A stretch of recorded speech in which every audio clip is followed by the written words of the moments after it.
Dengan Lenovo mouse monitor di sebelah gue ini, kelihatan banget Lenovo hari-hari ini mau incer posisi-posisi termurah di setiap segmen monitor.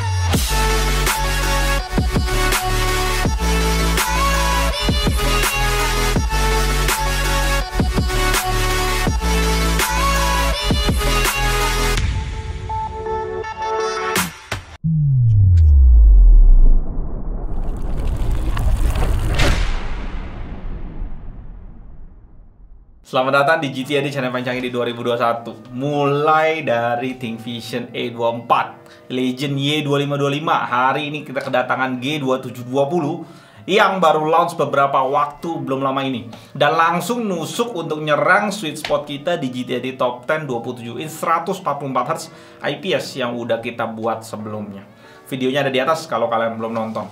Kalau lihat dari list itu, Lenovo sponsorin kita di G27C10. Panel VA-nya di tipe itu membuat dia punya ranking jauh banget karena brand saingannya udah pada pakai IPS dan sangat recommended di harganya masing-masing. Sayang sih waktu itu seri ini yang di sebelah gue ini belum launching sama Lenovo, padahal kalau lihat di display specification G27C10 dan G2720 yang baru launch ini sebenarnya produksi 2020 sama. Kalau G2720 ini yang dikirimin Lenovo waktu itu, rankingnya pasti akan berubah banyak. Kenapa? Kita bahas dulu ke kelengkapannya. Manual book dikasihnya berlembar-lembar banyak banget, nggak penting jadi kita lempar aja. Kabel DisplayPort, kabel power, dan extension untuk kabel management lu bisa pasang di kakinya kalau lu mau. Untuk bodinya nggak terlalu banyak gue mau komentar karena udah sering banget kita lihat body kayak gini. Gue cukup bingung sih pembedanya dari brand Lenovo dengan Legend, dengan ThinkVision yang punya sama-sama Lenovo. Tapi dari segi desain kita kayak nggak ngerasain bedanya masing-masing brand itu sendiri ya.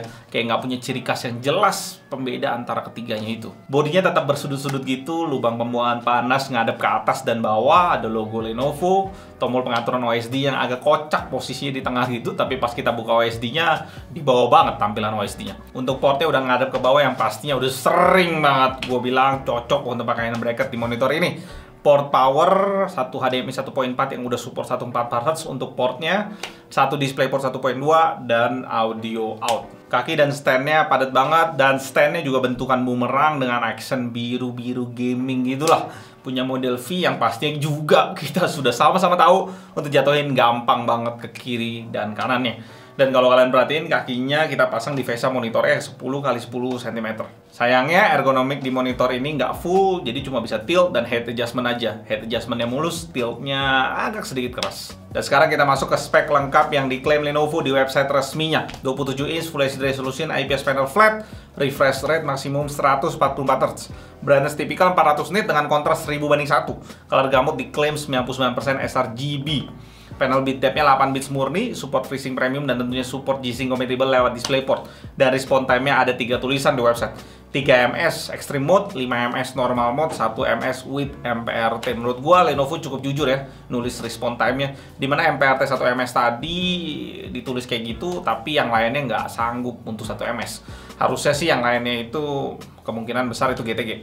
Tapi pastinya kita tes pakai UFO, dimana hasilnya cukup cepat sebenarnya, kualitas motion blur-nya masih dalam batas wajar dan masih oke lah untuk competitive gaming. Tapi ya pastinya nggak secepat dan seimbang panel TN tentunya. Langsung kita masuk ke pengetesan data color, dan di sini gue udah bisa nebak nih komen-komen kalian kalau gue nggak bandingin sama monitor lain. Pasti kalian banyak yang ngomong, "Bang, dibanding 27G2 gimana AOC?" Jadi langsung aja gue bandingin hasilnya dengan 27G2 biar kelihatan jelas. Untuk color gamut hasilnya menarik, dimana Lenovo kalah dikit di Adobe RGB-nya tapi menang di DCI P3-nya dibanding 27G2. Nice nih, gue suka yang mepet-mepet gini, perangnya baru berasa.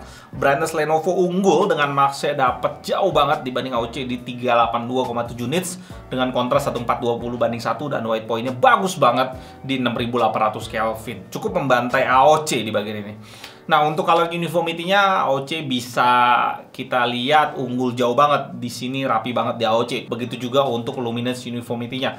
Lenovo ada 6 titik di atas 10% gelapnya, sementara AOC cuma 6 titik aja. Color akurasi kualitasnya cukup mepetin sama AOC, max-nya 4,94 dengan average 0,74. Sedangkan AOC di 2,42 dengan average 0,55. AOC gue nggak ada data kalibrasinya karena udah bagus banget waktu itu pas gue tes. Tapi untuk Lenovo gue coba kalibrasi, dan kalau dibandingin sama AOC tetap sih Lenovo kalah tipis di segmen ini. Overall rating yang dikasih data color ke kedua monitor ini sebelum dikalibrasi sama-sama 4,5 poin. Tapi memang kalau kalian perhatiin dengan jelas tiap segmennya Lenovo kalah beberapa poin. Oke, kita tes bleeding sekarang. Kalian udah lihat ini video. Sebenarnya monitor ini agak sulit ya gua show di kamera karena tipis banget bleedingnya tuh di sini. Jadi nggak masuk sampai dalam banget, tapi dia kayak ya di pojokan doang nih. Kalau gua pencet baru kelihatan lebih bleed gitu ya. Di bagian kanan bawah malah rapi di sini. Biasa ini cuma refleksi ya. Nah, di sini nih ada sedikit, dan sedikit. Sebenarnya cukup rapi, kayak nggak ada bleeding. Jadi agak susah di show di kamera. Cuma kalian bisa lihat ini sedikit banget, jadi nggak terlalu mengganggu harusnya pas pemakaian. Tapi ini nggak menjamin lu bisa dapet kayak begini atau yang nggak bleeding, ya nggak menjamin juga karena semuanya resiko produksi. Kita lanjut. Ya, monitor Lenovo di sebelah gue ini bisa kalian dapetin di harga 3,8 juta dengan garansi 3 tahun full Lenovo. Saingan lengkapnya ada di GTAD Top 10 seri 27 inch IPS 144 Hz yang di awal gue udah mention. Tapi di sini gue coba list beberapa sekaligus update harga per video ini dibuat. Gigabyte G27F EK itu di 3,9 juta. Asus VG 279Q1A 4050. Asus VG 279QL1A di 4450, AOC 27G2 3,5 juta, LG 27GL650 4,1 juta, ViewSonic XG 2705 di 3850. Gue mau highlight Lenovo ini dengan AOC 27G2 yang selama ini memang termurah di segmen ini. Lenovo ini jadi pilihan menarik karena bisa dibilang dia monitor paling murah sekarang dengan garansi 3 tahun dan brightness yang tinggi banget. Perbedaan panelnya juga mepet ke AOC, spesifik di color gamut dan color uniformity-nya. Dimana Lenovo ini memang nggak kasih kita full ergonomic stand. Untuk pivot atau vertikal gue nggak terlalu ada masalah lah, karena pasti segmented banget orang yang mau pakai.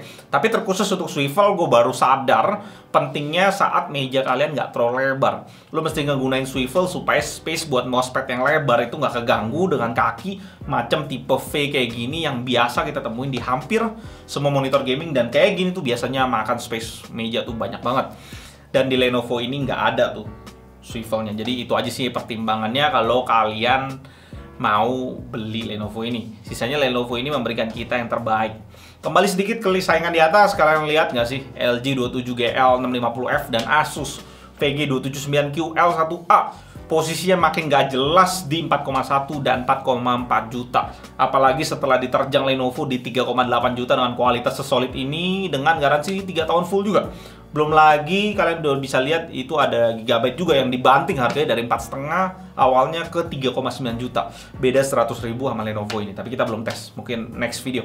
Itu review kita dengan beda 300.000 sama AOC 27G2. Lu dapetin kualitas panel yang mirip-mirip tapi langsung di cover 2 tahun lebih lama dari AOC. Untuk LG dan Asus kalian udah nggak usah lirik lagi kecuali memang butuh banget ergonomic stand dan speaker. Swivel dan pivot yang tadi gue sebutin. Itu sih ergonomik yang LG dan Asus berikan. Gue Aldun dari GTAD. Sampai jumpa di video berikutnya dan tetap